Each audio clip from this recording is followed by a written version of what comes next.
hurts. It really does. It hurts to look at your weakness and what you're bad at and what you struggle with. But it's like if you can do that, great things happen. But it kind of hurts, and it's a pit of despair kind of a thing, I think. But it's like if you do that and you're willing to stay in that, wonderful things start happening. Rick, good morning. Welcome to the Leaders Furnace. I wanted to circle back around to a conversation we've been having. Uh, we said that the Leaders Furnace originally, and it continues to be, the reason why we're here is every leader has a journey, and the journey ultimately is to know yourself, to lead yourself, and the awareness that comes with that. Now, what happens is you start to know yourself, see yourself more clearly, and then you start to get some shame around that or some pride around that, depending on whether you're a head or a gut or a heart type, right? And so being able to recognize that it's important not only to know yourself, to lead yourself, which is the journey, it is the fire, but then also going, how am I going to respond to that awareness? There's sort of a hypo and a hyper kind of way of looking at it. Think of it as like the basement is the hypo, which is the shame, versus the hyper, being the pride. Or let's say I find out some of my tendencies and patterns that I live into, and maybe I get aggressive about it versus passive about it, right? The Mm-hmm. hyper versus the hypo.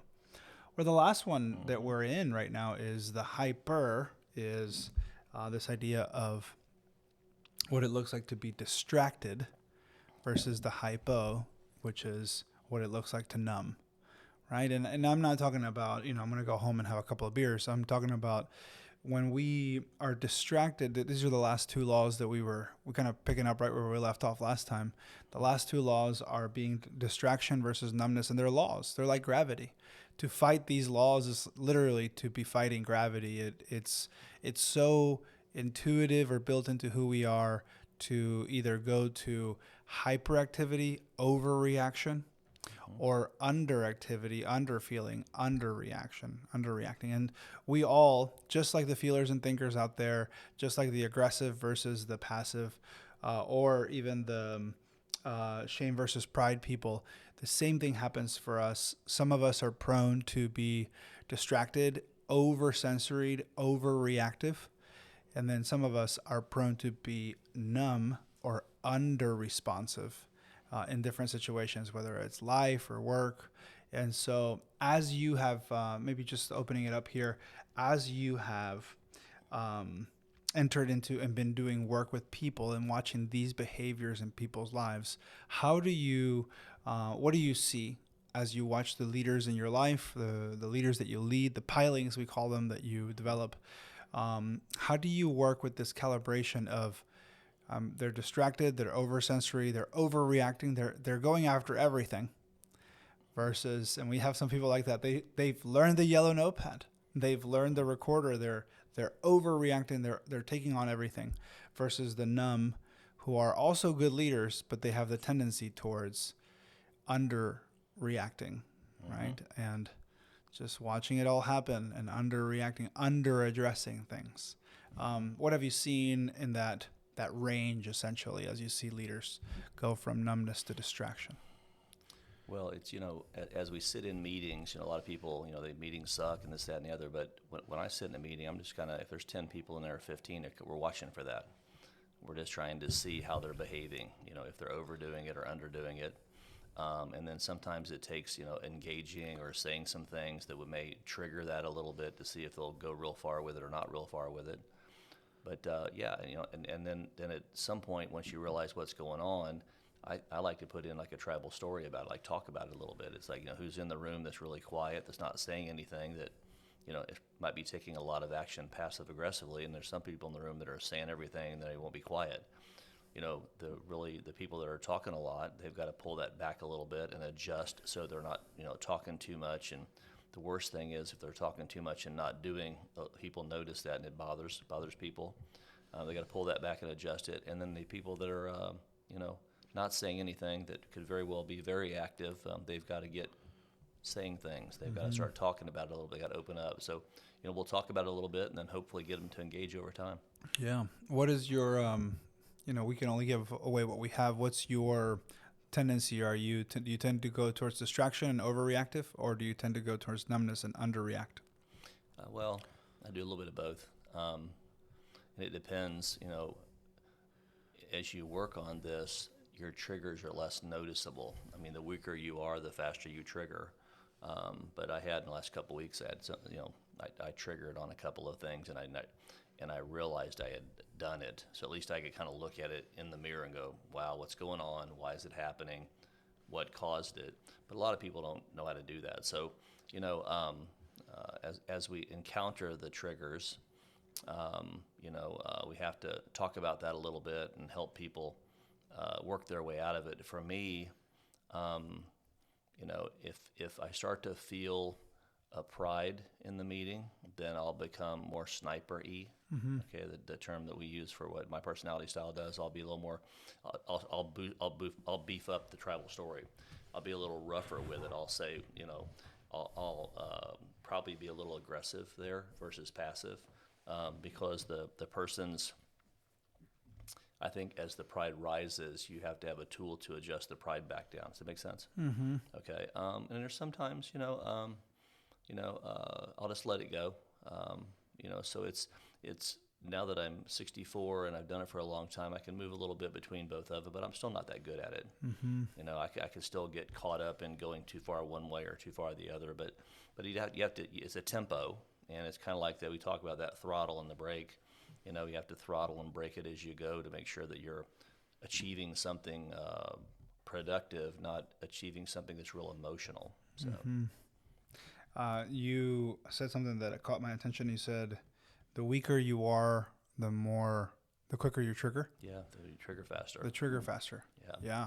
And I think often we see people who trigger fast as, we call them people of strong character, but the reality is you're saying, hey, if you trigger fast, you might be a weak character. Yeah. Yeah, you got to be really careful with that. The triggers are, most people are not aware because they're kind of going from their rational self, and all at once the trigger shows their emotional self, and then after that it just goes to hell in a handbasket. So we have to teach people about that, and we've got some people at PMI that trigger. They'll be really nice and really kind and all that stuff, and then they'll just start to lose it, and the next thing you know, it's I got to quit, or I don't like it, or nobody likes me. Well, a lot of times that's their childhood coming back on them. Mm-hmm. And some of these sixes. We've got several kind of sixes at PMI that have, with like a heart elements to them, and they're everything's fine. They're really rational. They're really objective. But then that courage and loyalty upside, once it triggers to fear, it's a disaster. I mean, just collapses in a strange way. So that'll be that's very profound here, where people are competent and all at once then they lose it. Or we'll see people that go to anger pretty quickly, and that becomes a conversation about how to manage that. It's like, okay, look, you're passionate, you became angry, and now people are moving away from you, not towards you with your anger. What are you going to do about that? Same thing with the people that are the head types that have had trauma, that go from the courage and loyalty, because it's amazing to watch them. They'll go out, and if you're in alignment with them in a relationship, everything's fine. They'll go way out there and do all kinds of stuff for you. But the moment that fear happens and they trigger, chaos comes. We have to learn how to manage that. We talk about it. It's like any weakness. It's a weakness to work on, not a weakness in not a soul weakness. It's just a to-do thing. It's a thing to work through. But we got to try to call it and then work our way out of it. So that happens a lot here. Mm-hmm. I was walking in the backwoods of North Carolina in 1995. My grandpa is a peanut farmer at the time. He was visiting up here from Mexico, and he's walking. Him and I needed to walk to church from the trailer park where we lived. So we are walking, and he decided, hey, I believe as the crow flies, you can cross this land to where the church is at. Would maybe save a half a mile, and instead of going up the road and around. And so, as you would in Mexico, he just started crossing through the land and through that field. And so me and him are going through that field, and there's a trailer in the corner of the field. And from the corner of the field, you just hear bang, bang. and this man comes out of the house, screaming and yelling. And I mean, we are fresh in the United States. I don't understand any English. I can't tell you what the man said, right? I would understand today, but I didn't then. And he comes around. He's got a huge revolver in his hand, and he is walking towards us. You know what I mean? As soon as he gets to us, my grandpa, so I'm little, I'm probably 6 or 7. He puts me behind him, and the man puts the gun on my grandpa's head. And then he says, he starts yelling some. And my grandpa, I just remember my grandpa, I'm hearing him speak in Spanish, right? He goes, cálmate, cálmate, which means just calm down, right? But I just remember my grandpa being very calm in that moment. And his hand is on me, and he's got one hand out. And then this lady, who was scarier than the dude who was with the revolver, comes out of the trailer as well. You know what I mean? Big lady, fox shirt, with the those old school Indian shirts that you wore. You know what I mean? They had like lightning on it and the wolf and so she comes out with her lightning shirt on, and she's like yelling at the guy, and the guy sort of like starts listening to her, looking away from my grandpa, and she gets to us and she lowers the gun. And she grabs the man, and they go back into the trailer. At which point, my grandpa looks at me and he goes, "You ready to go?" And I was like, "Yeah." And he's like, "Let's go." And that was it. I mean, I just remember it was the calmest I'd ever seen my grandpa. My grandpa was a very calm man, but he was just so smooth. And I was like, man, there are a lot of moments like that in our life where it's overreacting, underreacting, and then there's just us operating in how we are meant to operate, which is right in the middle, right? I think about it, there are tools, there are toys, and there are weapons.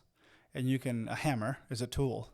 We can use it as a toy, or we can use it as a weapon, right? But really, it's meant to be a tool. And so there are tools, as I'm hearing you talk about it, there are tools for figuring out how to not overreact or underreact, right? And the tools that went to aren't physical tools, which is easy for us sometimes to just be like, just give me a tool, we'll fix it. You're saying, hey, let's go back to our nature and our nurture. Let's go back to our story and how we grew up, and then our personality. But right now, you're just talking about the tool of story. You're like, if you can't go back into your story, you're missing out on all those tools, right? How hard. Now, I've experienced that in every space we've been in, every company we work with, people, some of them have a really good time going into their story. Some of them are like, I'm not talking about personal things at work, right?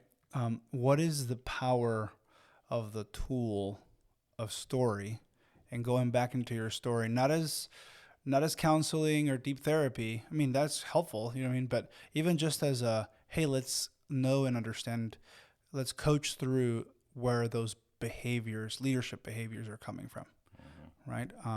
What is the power of that tool? The power of your story. I think it's huge. And I mean, that Jesus speaks in stories. And, if you don't do the story, then you end up either telling them what to do, maybe overdoing it, or underdoing it.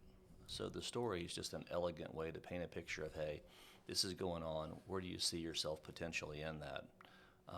And what can you do about that? So sometimes some people feel judged, about it. Sometimes they don't. But it's amazing to watch how the ones resist it, and it follows the Enneagram a little bit. About people like, I'm not going to let you pry into my life. It's none of your business. I come to work, or I don't think you should be involved in my personal life. And then some people want to open up pretty quickly. It kind of follows, I think, their personality style. And then we have to, as we do it, go slow with the ones that don't want to do it, because we have to build trust. We have to build a relationship. We're like, look, I'm not trying to invade, and I'm not trying to use your information to manipulate you. If we're going to be together for 10 years, let's just get the story out. It doesn't matter what happened. Usually we'll lead off with telling our story first. That way if we tell our story first and open up, sometimes it helps other people open up after that.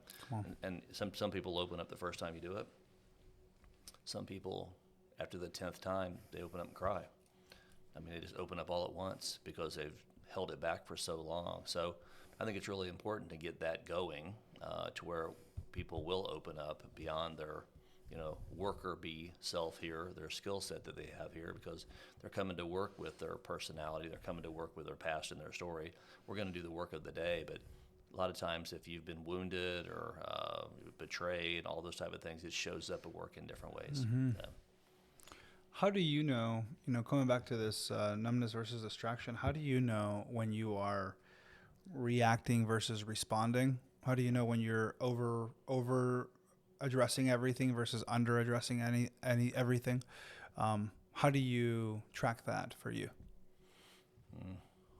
Um, I don't know if I have a real good answer for that. It's one of those. I think all of us struggle with it because you get caught up in it, and then you get down the road with it, and it's kind of too late. You're like you already tipped the scale to one side.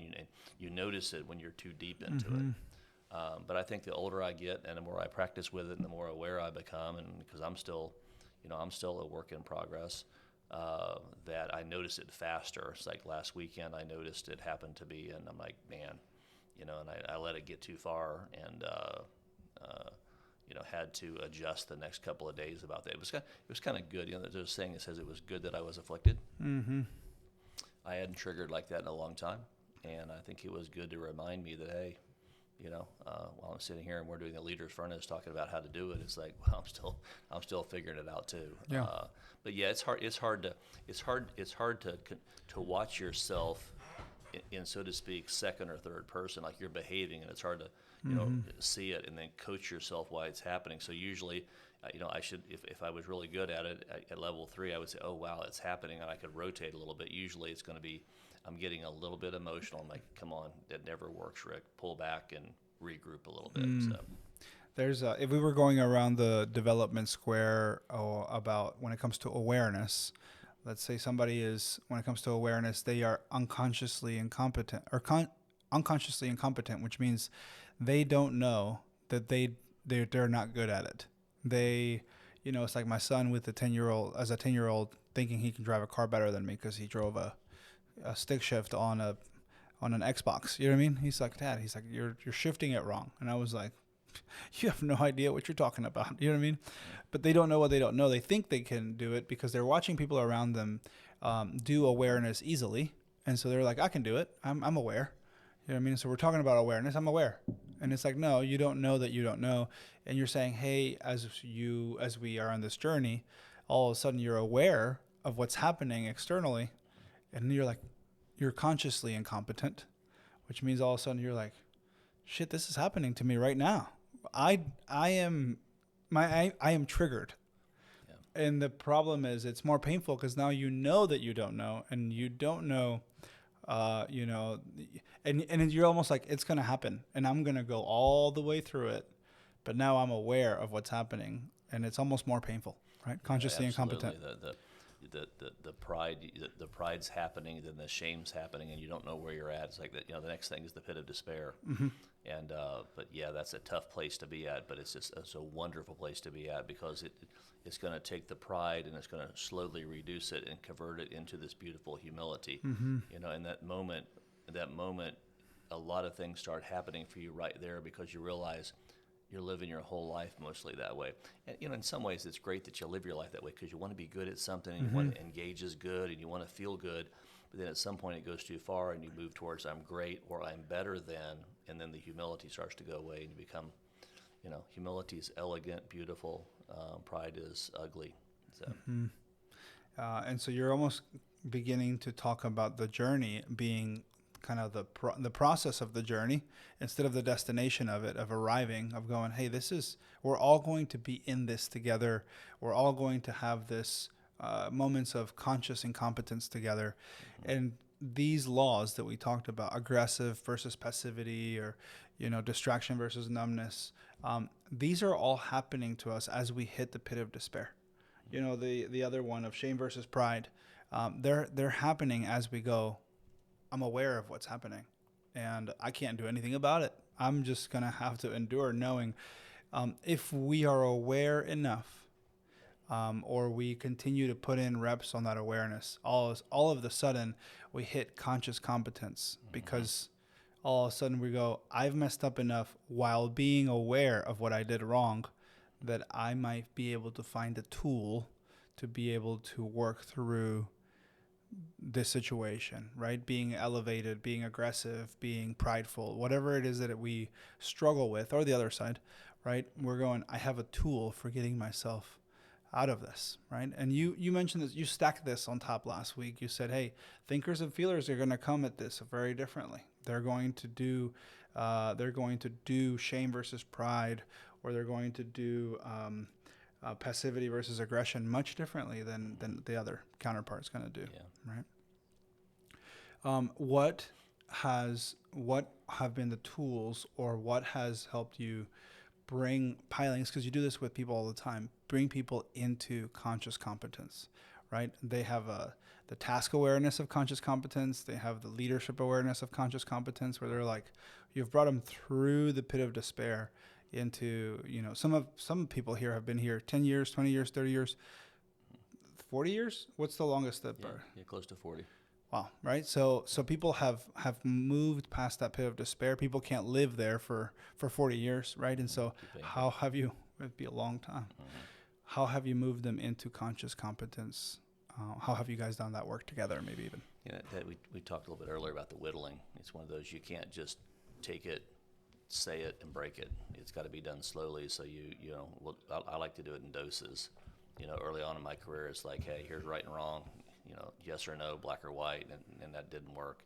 But now it's if you're encountering the pit of despair, and that's the moment where you're starting to realize you didn't know, and it's starting to feel bad, and that's a beautiful moment, where you're starting to realize there's a problem, and it hurts when that happens, but it's kind of a beautiful hurt. So we'll stay in that for a while, and I'll let them know that, hey, we're here, we're going to stay in it for a while, and I'll probably whittle a little bit there and then release it. Maybe do something each week that is maybe a 5% factor that's whittling, that's hard on them. Mm-hmm. Keep them in the pain. A lot of people, once you put them in that, they're going to want to escape it. They're going to want to run away from it. And I tell them, don't run away from it. Let's stay in it together for a few days and just feel it. Because most people don't want to.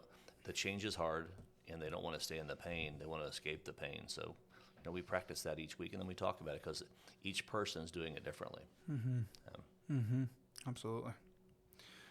So you, just to recap, you take them through the pain, you take them through the pit of despair even, and you sit in that for long enough to actually kind of have a sense of understanding what's at work here. And you call it a beautiful hurt, mm-hmm. right? When you watch people go through that time, you've probably, different personalities need different things during that time, mm-hmm. right? Okay. What is your, usually we have an intentional thing that we want for them as they're going through this time. Mm-hmm. Do you have a greater vision for the organization? Do you have a greater vision for that individual? What's usually at work for you as you're watching them essentially become a piling? You're watching them get built out, is another word that we use around here, right? Do you tell them the process that they're in? Do you guys talk about it openly, or is it just something that's happening, in your mind?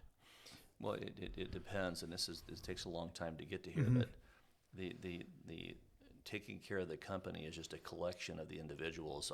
I'd rather do it at the individual level as I would the company level. It is what's best for the company, but it gets down to the level of struggle the individual's in collectively across 200 people. Mm-hmm. So each person's got a different struggle and a different personality and a different thing they're working on, that I have to work with them in their space separately. And that's kind of why it's having the maps of the 5 voices in the Enneagram lets you identify who they are and what's going on, and then you can, so to speak, we call it a one page, mm-hmm. basically have a plan to build that out given who they are. And this is where this conversation at this point is so deep, very few people ever get even close to being aware of that. They just start applying themselves to someone, and usually it's in their personality style, and that's fine if they're like you, but there's a chance that there's 8 other ways they're not like you. And then what happens is it doesn't actually work because that person will kind of rebel. Like, for example, if I'm working with a 6 and they're a 6 counterphobic, we're going to really get along really well. I mean, they're going to like it. They're going to go with it. But the problem is there's more people not like that than like that. So we got to work really hard to get it lined up. And then if we are in an example of me being a pretty intense head type person, if I'm working a really heart type person or a gut type person, I got to pull back a little bit and make sure the connection's there, because if that connection's not there, then I can't actually put the heat on, because we're going to bring some heat, we're going to bring some pressure, we're going to bring a little bit of pain, but we're for them, we're not against them. This is a build out, not a I'm disciplining you, I'm trying to be mean to you. I'm basically going to, apply pressure, apply like a grinder. We're going to apply an abrasive, and that grinder is going to grind off an edge, and it's going to hurt for a very short period of time, but then it's going to be beautiful later, and it's going to be easier to function later. So each person, separate plan. Some people got to go really slow with. Some people you can go fast with. It depends on their personality style. But if you don't use these tools, then you're actually going about it in a way that will fracture the relationship and not really help it. So you got to be real careful how you do that. I have, this is a perfect setup. I have 5 hats that I'll put on, and there are 5 different hats that might be, and I'll do actually easier. I'll start with the easier ones for you, and then we'll go to like the nemesis voice, which is the nurturer voice last, best for last. But just the reality of what each one of them is asking for as they come to PMI. And so everybody is one of these 5 types of leader as they live out their leadership voice, right? How they use their communication style, how they interact with the people around them. We call them the 5 voices because it's all about communication. There is no relationship for us unless we can talk to one another and communicate, and whether the communication is soft or hard, whether the work pace of it, and how we talk about projects is easy or difficult, regardless, we are using our voice to go through that process. And so a pioneer shows up to PMI, and this is what at their healthiest is what they're asking for. They said, I need you to respect my competence. Right? Don't judge me for being competitive, wanting to change the world. Invite me to help solve your problems. I love doing that. Encourage me to dream beyond what anyone else believes is possible. That's the talk of the pioneer. I want to win. Value my competence. Let's do something big together. When you're dealing with a pioneer and you're hearing that liberation statement, right? This is what support and challenge looks like for the pioneer. How easy is it for you to engage that? Well, really easy, because I'm a creative pioneer. So that right there, they probably already can sense. If they can't sense it by the information, they can sense it in their spirit that we're similar. So now it's going to be much easier to make this happen. But yeah, I mean, that's very important. But like you said earlier, as we get to number 5, we start hitting my nurture, we're like, that got to really be like in gear 1, really slow, really working that stuff out, because I'm bad at it, So yeah, the pioneer makes sense. It also is a very forward-looking voice. It makes sense. It's like all about the future, not about the present, and that becomes a problem for those of us that have seen things, that we've seen extended periods of pain. I've noticed that I'm a creative pioneer, both of which are forward-looking things.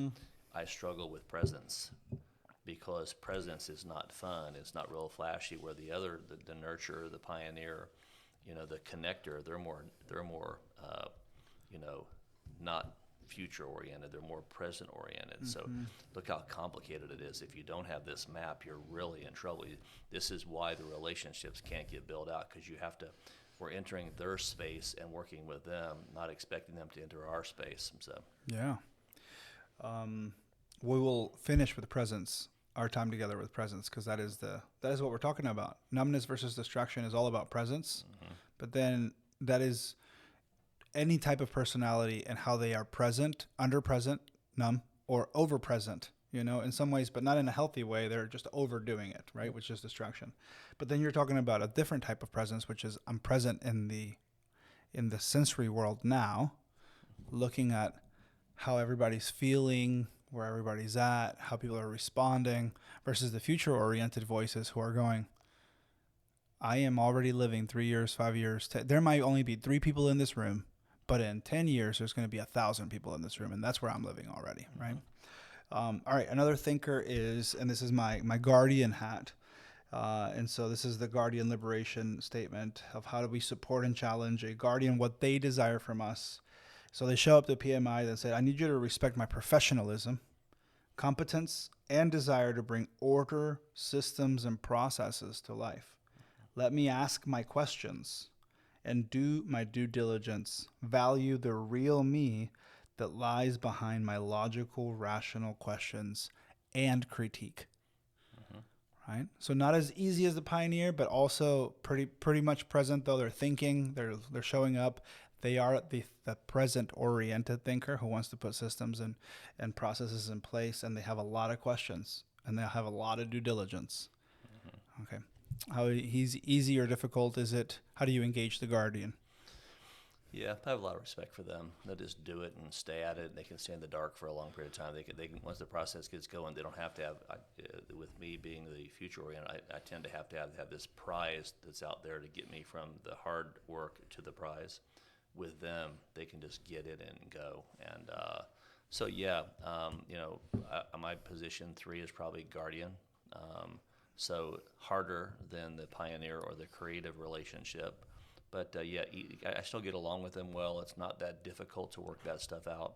But I got to be careful sometimes talking to them about, hey, here's a plan, here's the future. When they're like, hey, I just barely got this problem resolved right now, and you already add more future stuff to me, because they want to get, the idea I think for them is more, hey, let's get it fixed. Let's just kind of do it. Let's stay with it. Don't be adding a new idea every week where I'm notorious for, hey, we've got a new plan, a new idea. Moving the goalposts. Exactly. Yeah, don't move the goalpost, and they don't like that. So I got to be careful about that because I'm always thinking that way. That we're with them. It's like, how's it going? How's it working?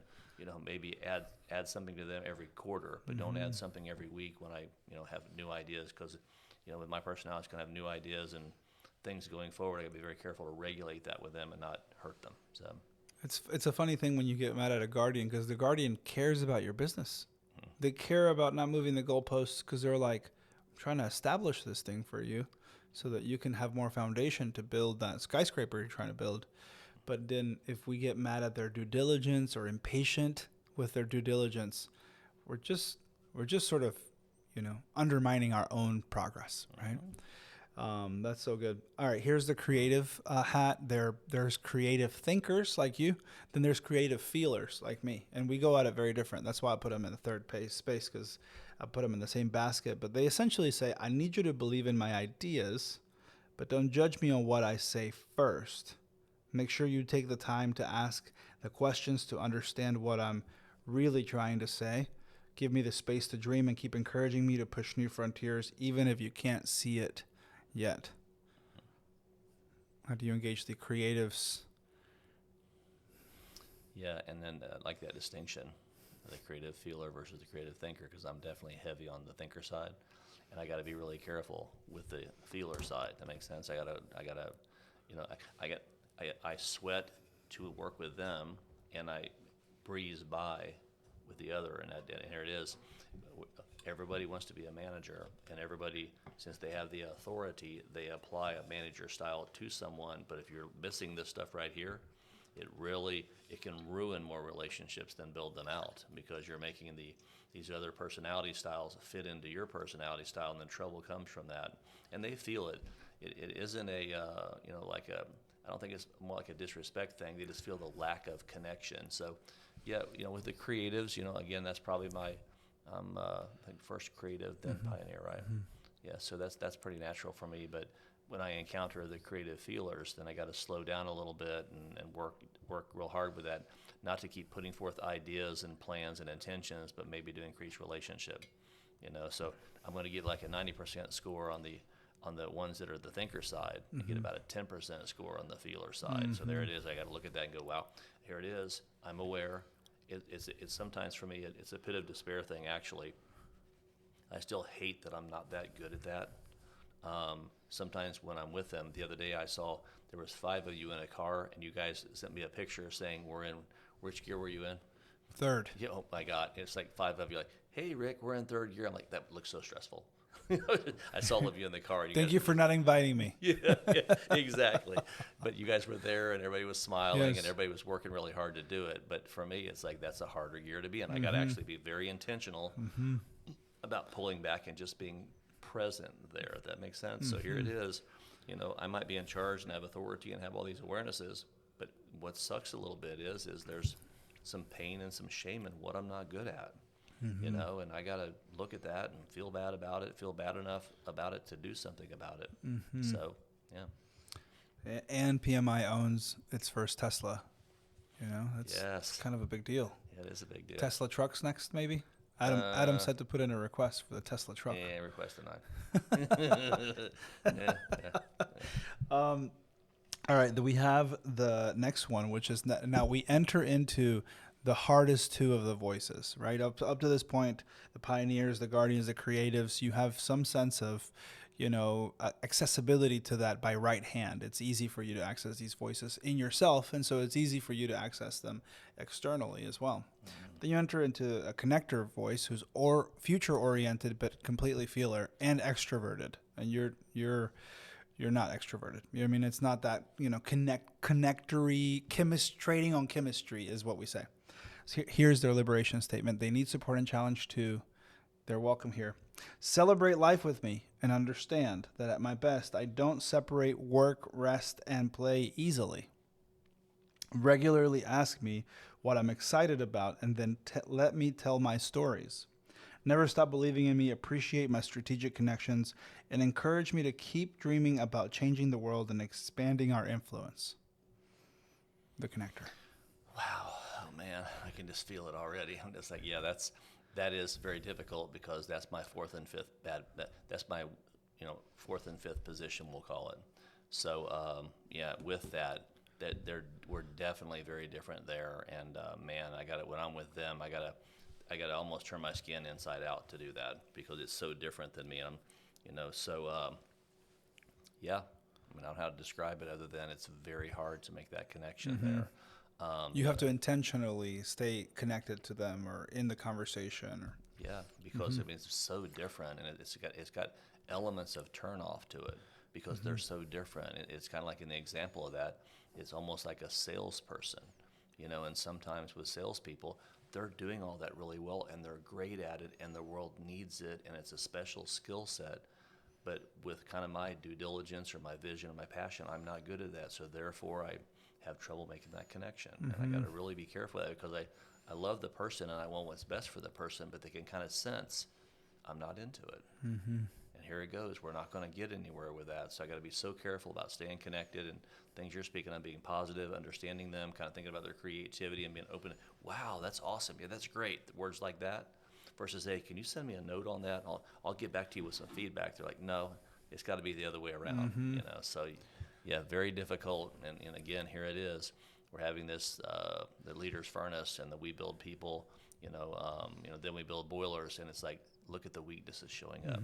But so many times it's, if you can start to identify the weaknesses, the progress comes. So here we are with, I suck at this part of it, but I'm going to work on that the rest of my life. So We call it relational dynamics. It's you're in the journey of valuing voices that are not like yours now.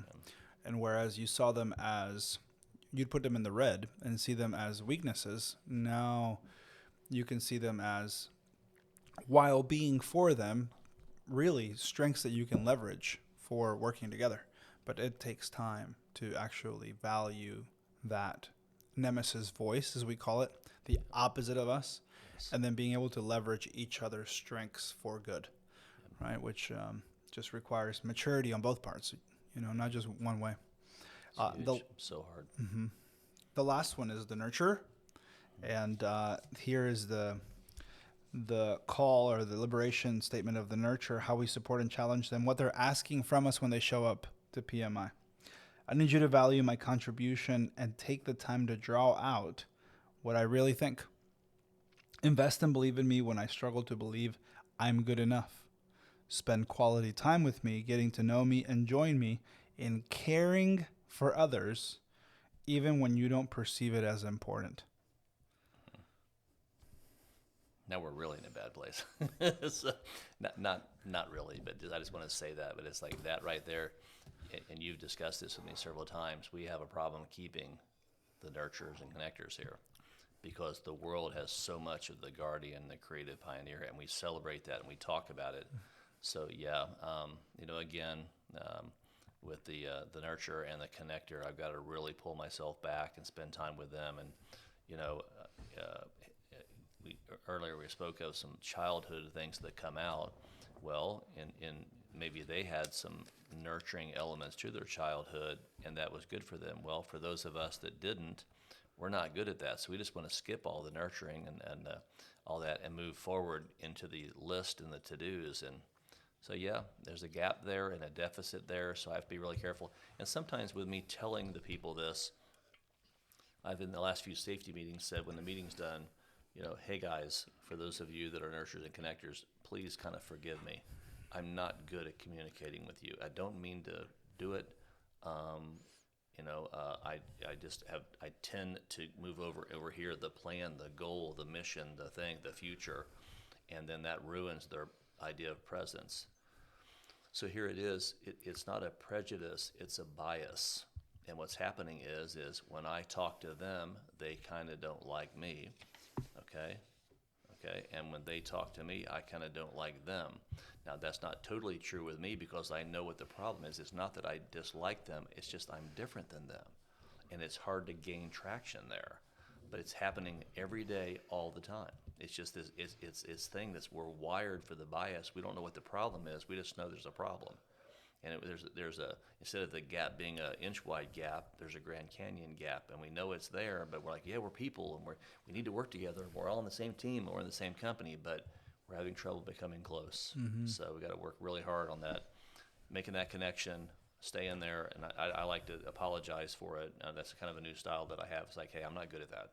So if you would, please forgive me and let me work on that. But the same thing applies to them. If we take the nurturers and the connectors, they're not good at the creative pioneer side of it. So if they'll work on themselves, I'll work on myself. Next thing you know, we're going to come together better, because this company needs a nurture and connector people in many different positions, not just the doers and the visionaries. We need people that are caring and loving and connective and supportive at the human level, not just the productivity level. There's, you say we're in trouble, and that's great. But also simultaneously, you've really learned to lean on really key nurturers at PMI who translate for you sometimes to others. They also nurture certain relationships from, jumping off the boat.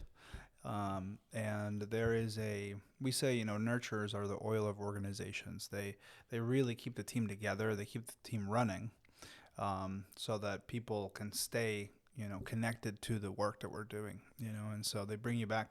So there are key nurturers here already who have been built up. They're leaders, they're pilings, and they actually get celebrated a lot for just how different they are to the rest of the culture, and yet they've found a way to thrive in harsh conditions.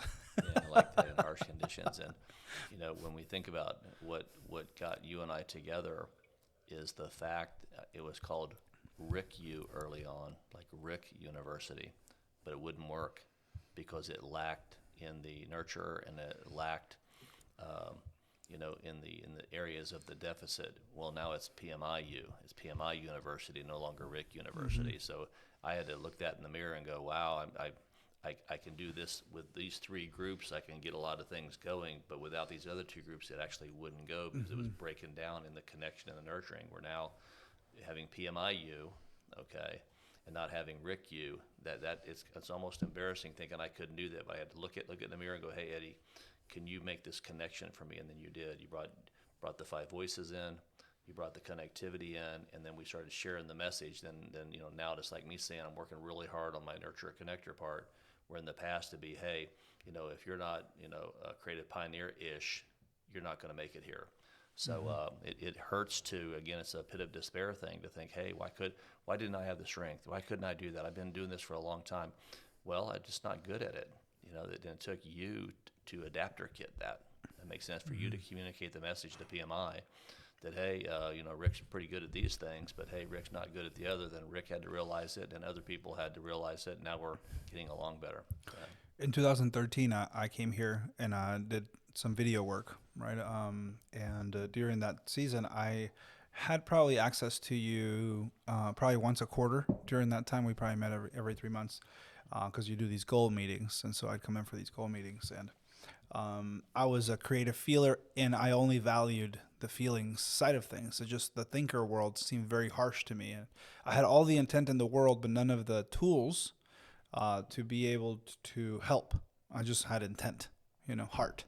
And you looked at this shelf that we were sitting downstairs, and there was this wooden shelf down there that had all of these audiobooks, Navy SEAL audiobooks, leadership audiobooks, Patrick Lencioni audio. I mean, just tons of Jim Collins, right? And so you said, you see all those audiobooks?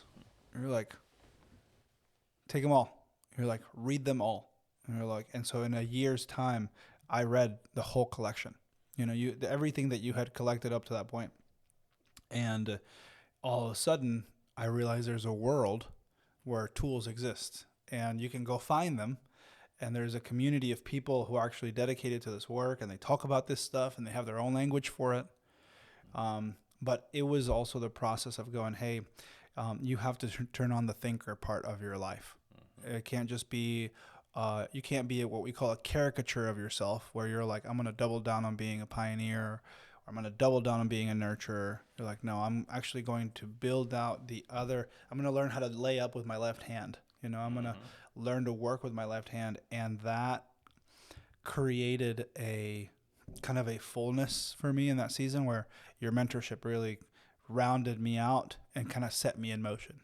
And so then I spent the next 10 years just working on that, building up, getting the tools, and then coming to return in 2022 to be able to actually get started on this process.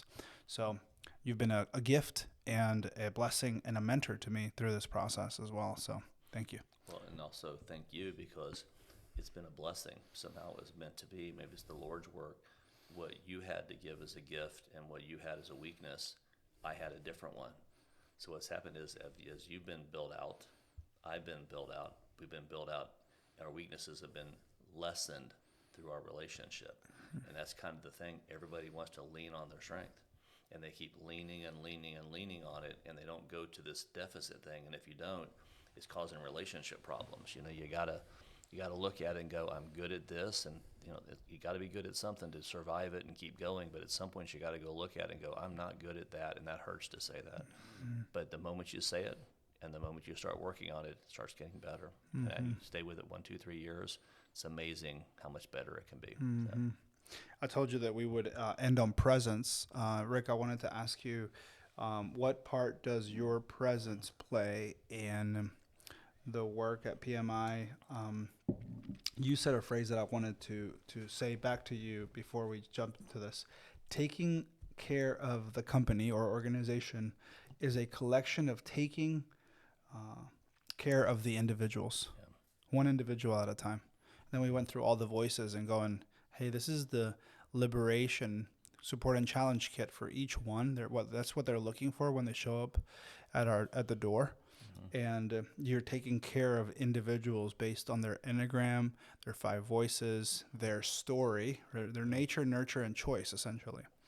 And so with that, right, what part does your presence play? I'll ask a really specific question. Maybe we can back into it. How do you decide what deserves a response and what deserves patience as you're moving with people every day, right? Your presence, you're showing up, trying not to be distracted, trying not to be numbed out, walking the line. What do you decide what deserves a response versus what deserves patience? Yeah, and I like what you're saying, walking the line, and we could kind of equate that into walking the high wire. Well, most people's high wire is a foot off the ground. I mean, there's not much consequence. They fall off, no big deal. There's no pain to the fall. Well, at the higher level, everything I'm doing is either helping or hurting. And if I don't get my 5 voices, my Enneagram, and all that stuff going and awareness throughout the day, then I can't be aware of that. So I had this happen yesterday in a meeting where I had yesterday and Monday where I've got an emerging newer piling that's coming up, and they wanted to be a little prideful in the meeting. They wanted to interject at a level that was above their capability right now. I'm just like, and it was starting to happen, and I poked it a little bit, and I'm just like, and I could tell it wasn't going to do anything right then, and I backed off because they really needed to be given a dose of humility right then. It's like, they were becoming prideful, and I could tell, and I didn't like it. And it's like, you're better than that, but you're getting a little mouthy now and getting a little arrogant, speaking outside of your capability a little bit here. But I pulled back a little bit and said, I'll come back to this later. I'm not going to go ahead and be real rough about that right now. And it was very interesting because the person came back later and they sensed what I was doing, and they pulled back and adjusted. But I could have overdone it, with, hey, who do you think you are? Where do you think you're from? I remember you were nothing. Look at you now. I got this big mouth on you. No, I can't do that. I had to really control myself because that's what I was thinking. I'm just like, look at you, man. And it's like, man, I know where you got here, who you are. I know where you're at now. And it's like, look at it. It's like, don't do that. It's just kind of ugly. But what was so cool was with the mentoring and the 5 voices, the Enneagram and the training, I bumped it enough that they actually recognized it also, and they reset it. They pulled back and stopped continuing with the kind of the prideful message and reset back to humility. So I didn't have to continue pressing them. That makes sense? That is extremely hard to do. Because it's really all about them. It's not about me, because I have to keep thinking as I'm working with them. In that example, I wanted to put the heat on. It's like, hey, let's just fix this right now. We'll go ahead and take care of this problem, and I'll basically put you back where you belong. And that may have been the old Rick 35 years ago, but it didn't work. Now it's adjusted and smoother, and it's got more nurturing, more connectivity. But what was so cool about it was he noticed me putting the heat on, and he's just like, there's something wrong. Why is he doing that? He adjusted, I adjusted. Now we don't have to go any further. We're both back reset without any force. That makes sense? So yeah, that happened on Monday and Tuesday with one of the younger team members that was showing up a little above their capability grade. So, and that's good. I want them to be that way. I don't want them to be overly timid. So it's kind of nice to see them exert that a little bit, but they exerted a little more than I liked. Yeah. That's a great example of presence, right? That's exactly what I was maybe hoping for you to share about is what does it look like for you to be present? And sometimes there's some words being exchanged, but your presence leaned back off of it, and you actually didn't bring the challenge, but you communicated, I'm going to lay off, but this is to be continued. They already knew that they needed to probably meet you there faster than if you were going to have a sidebar one-on-one and have the conversation that you're probably going to have, right? It's like when our kids know they're in trouble. You know what I mean? Like you're like, I'm gonna get in trouble. You know what I mean? This is happening, and so one of the things that we're doing with a lot of maybe dignity and humility and service to each other is we are in the process of, the Bible talks about sharpening one another. We're in the process of sharpening one another all the time. I was reading yesterday a verse. It said, be prepared to challenge and admonish one another, speaking the truth carefully to one another, right? There's just this sense of what it looks like to enter into a lot of hard conversations calmly, to be able to talk through difficult things in a way where, what did you say, that without violence or without getting heated or without getting exalted? There was just kind of this, without getting triggered, right? It was a calm conversation, and there was a readjustment that happened internally for that person that they didn't have to maneuver. They were able to evolve. Just 1%, right? Tiny, but it's evolving versus maneuvering, right? Which is what we were saying in the last episode. We learned how to maneuver our whole life, but that didn't mean we changed. We were still hellions. We just maneuvered around the right person, the cops, our parents, our dad, right? But when we evolve, we're actually being built out. There's character, there's integrity, there's humility beginning to take place, root in our life, right? One of the things that you keep in check for me, the idealism, is you're saying, hey, this is the journey. That's not about perfection. We do have to walk the high wire, but it's not about being super hard on yourself. It's about being as aware as you can about yourself, right? I will have one-on-one conversations where you're like, hey, you can't just do that to yourself and expect perfection from yourself. So that's not, just as a disclaimer at the end of our time together, it's not about asking for perfection from ourselves or others. It's about going, hey, what does it look like to just go into each day as aware as possible, understanding how these laws have gravitational pull, shame, pride, aggression, passivity, numbness, distraction. All of these have pull in our life. And ultimately, what we're trying to do is go, can we be aware of them for long enough and collect as much data as we can on ourselves so that long term we can use some tools to get it right every once in a while, right? That's pretty much it. It hurts. It really does. It hurts to look at your weakness and what you're bad at and what you struggle with, but it's like if you can do that, great things happen. But it kind of hurts, and it's a pit of despair kind of a thing, I think. But it's like, if you do that and you're willing to stay in that, wonderful things start happening. You're actually, and then also in it, it's going to hurt enough. You probably increase your relationship with the Lord, increase your prayers, because the more it hurts, the more the need is there. So I think it brings so many good things together, because you just have to just pray about it and ask for guidance, and you just don't know, and you wish you had the answer, and you're supposed to be better than that, because at the level that we're at, it's like there's an expectation that we got it figured out. It's like, we don't. I mean, it's like we're still working on it. We don't have it figured out. We've come a long way. And earlier you spoke of what the truth is. The problem is that the truth is complicated. It really is. There's so many versions of the truth relative to the personality styles and their awareness level. Like sometimes we say we want to tell the truth. Well, that's our truth. I mean, not everybody's truth. It's just complicated to put that truth out. I believe in this, and I think this is right. Well, yeah, I might believe in it. I might think that it's right, but there's variations of that truth. So we got to be careful about putting out the truth. Well, it's our interpretation of the truth, and there's a lot of truth out there, but it has to be interpreted differently. And it seems like when I look forward in my future, I look back a year and I'm like, wow, an idiot. Well, what that means is a year from now, today I'm an idiot. And it just keeps going. I just keep, looking at the lesser version of me keeps getting better. And within that matters. Just stay with it, stay humble, stay kind, keep looking for the better truth, stay connected. So, Rick, thank you for today. Thanks for inviting us into the Leader's Furnace. Very good. Thanks, Eddie. Yeah. Appreciate it.